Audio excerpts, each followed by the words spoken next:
What's going on, everybody? My name is Heppner. This is the Extreme Fitness Tip of the Week. Today we are talking exclusively about the only thing we really care about right now, and that is deadlifts and burpees over a bar, which is 22.2.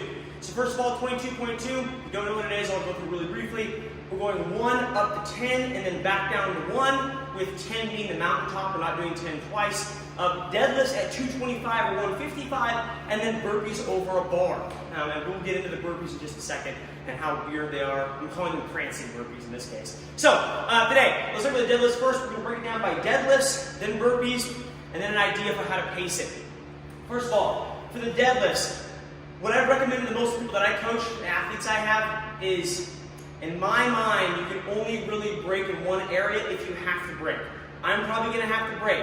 So if I'm going to break, where am I going to break at?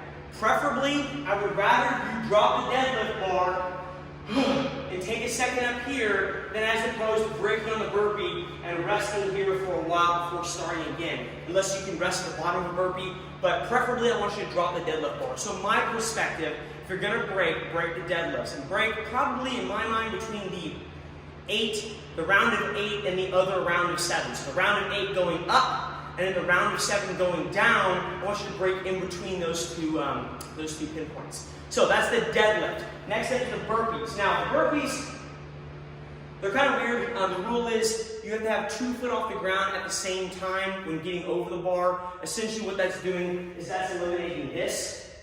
You can't step over the bar, right? So in actuality, I'll do it right here so you kind of see. You can't do this where I have 2 foot on the ground at the same time. A step over.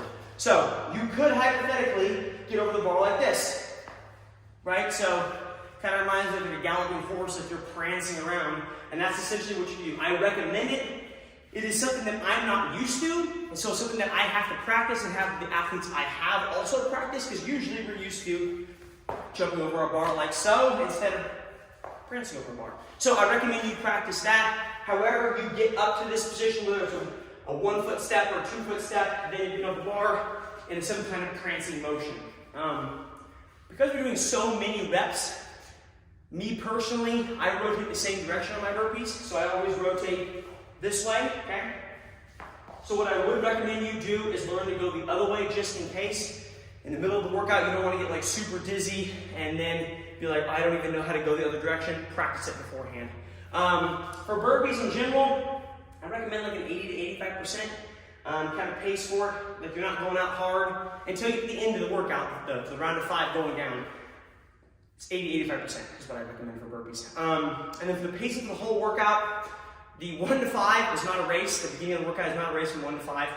You don't have to go really, really hard.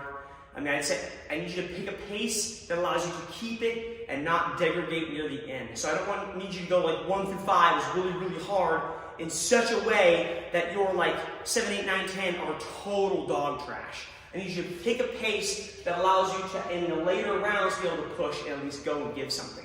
Now, when we get to the round of 5 going down to 1 near the end, that's just go.